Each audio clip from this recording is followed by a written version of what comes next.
Australia, criant son escaya, accoutré comme Baby avec les sourcils.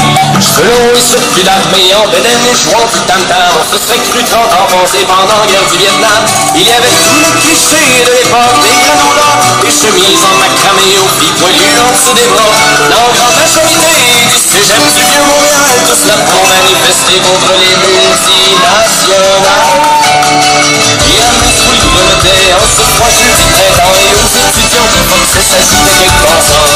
Du marxiste-léniniste, des militants pour le vote, et une couple d'écologistes en investi le sport. On écoutait les sourds, se prenait avec son fusil d'officier et son couteau de rumbo. Et le dit constaté qu'il manquait Macron quand il nous a proposé de faire un concours de limbo. À la manifestation, on rêvait de révolution. Ces gens qui mènent qu'une poignée de romans sur la pluie froide du mois de mars.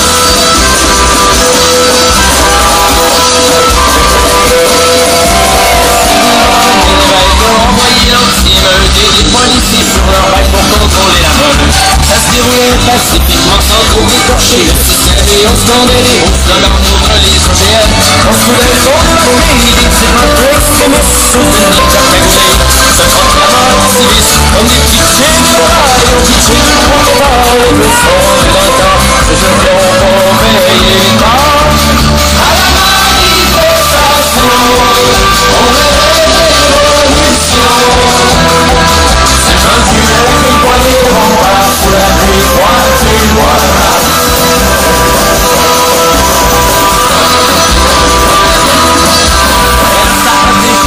Car en guise de protestation, les mythiques sont déshabillés pour faire un dansement. Les policiers en gros fusil ont senti menottes et matraques et ont approché les filles à 38 de jardin. En objet écologiste, le fait de l'antisémisme en déclarant Jésus-Christ. De stopper l'injustice, on entend des discours de pied avec la pluie des sirènes et des coups de malades du bus. Des bandes qui enchaînent sur la savane. En mission ultime, dans le ciel c'est des feuilles, c'est qui a fond des clous, on prit l'argent de leur cou, et ceux qui viennent à tomber en dessus, et avec sûr, transfert les écolos, on le prend du métro, on subit la compression, ça va prendre bien du soleil, sinon c'est pas de la veille pour faire la révolution. À la manifestation, c'est le combat des changés.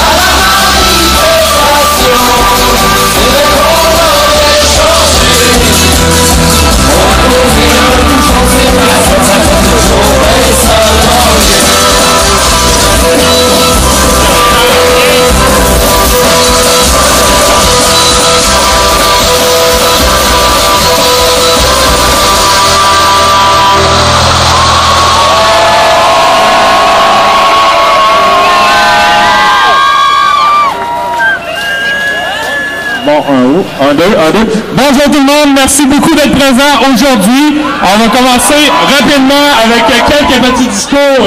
Donc, je vais inviter immédiatement Louis Sénécal, qui est président de l'Association québécoise des CPE, pour venir vous parler un petit peu des coupes qu'il y a dans le secteur des CPE.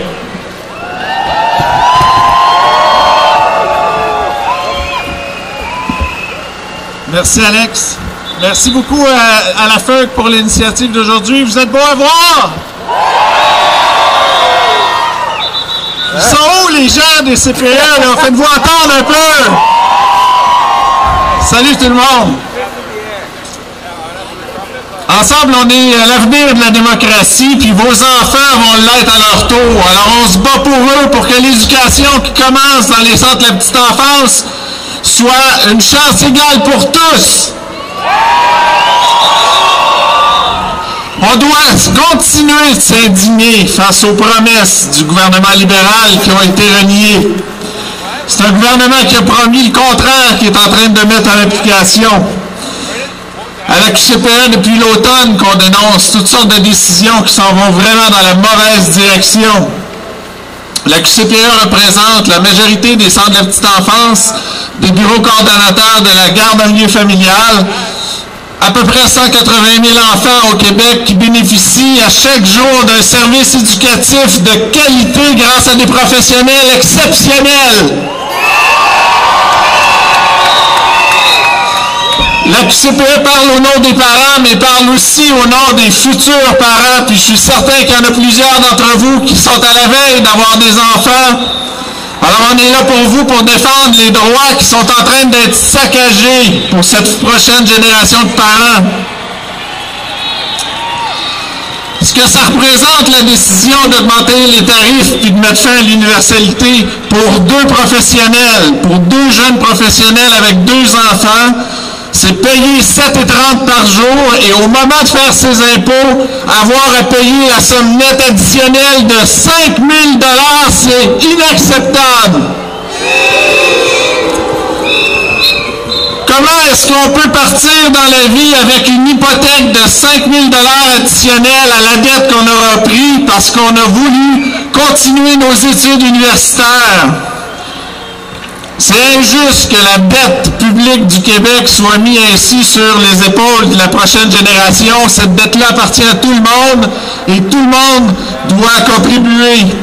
Mais nos tout-petits doivent avoir les mêmes chances, peu importe combien les parents gagnent au bout du compte. C'est injuste qu'un enfant soit privé de services éducatifs en raison du salaire de ses parents.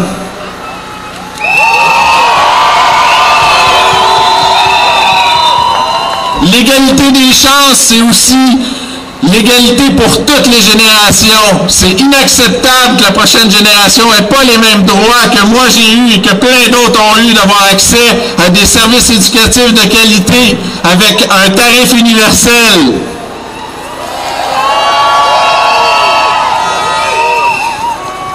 Alors encore merci à la FED, merci à tout le monde. Continuons à se battre.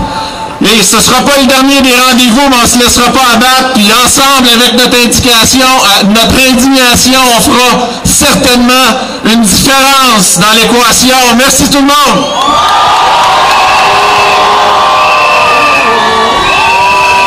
Merci Louis. On va accueillir, je vous demande d'accueillir chaleureusement Louise Chabot, la présidente de la CSQ, qui va venir vous faire un petit speech aussi sur les coupes au primaire et au secondaire. Louise Chabot. Salut tout le monde! On a marché et on marche encore pour l'éducation et d'entrée de jeu. Je tiens à saluer l'initiative de la FED d'avoir organisé cette belle marche. Parce que l'éducation dans notre société, ça doit être une priorité de la petite enfance jusqu'à l'université et pour toute la vie. Aujourd'hui, si on a marché, c'est pour que l'éducation soit une réelle priorité nationale. Puis ça tombe bien, on ne l'avait pas commandé, mais on a un nouveau ministre de l'Éducation, François Blais, nommé depuis hier. Et le message qu'on veut lancer au nouveau ministre, c'est que j'espère qu'il va prendre en compte les demandes et les attentes des jeunes, des étudiants, des travailleuses, du personnel de l'éducation dans les réformes qu'ils veulent mettre de l'avant. Il ne peut pas y avoir de réforme sans consultation de nous, de vous. Et c'est ça qu'on va demander. On va aussi demander d'arrêter de mettre fin aux compressions en éducation. Dans le réseau scolaire, c'est 800 millions actuellement de coupes dans l'éducation. Ça veut dire des coupures pour les élèves en difficulté, des coupures pour les enseignantes et les enseignants qui ont moins de moyens pour donner de service aux élèves, des coupures chez les professionnels de l'éducation, des coupures chez le personnel de soutien en éducation. Ça n'a comme pas de bon sens. On coupe chez nos enfants les plus vulnérables. On ne donne pas les moyens à l'éducation. Et si le gouvernement veut faire une société sans hypothéquer l'avenir de ces jeunes, bien, il faut investir dans l'éducation. Et le réseau scolaire est majeur pour l'avenir de nos tout-petits, de nos enfants. Et le personnel de l'éducation n'en peut plus de ces coupures et n'en fait plus de tenir à bout de bras le réseau scolaire. Donc ensemble, on va marcher pour l'éducation, puis ensemble, on sera toujours là pour dire au gouvernement Couillard qu'il ne peut pas avoir une société égalitaire sans donner l'égalité des chances à tous nos enfants. Salut, solidarité!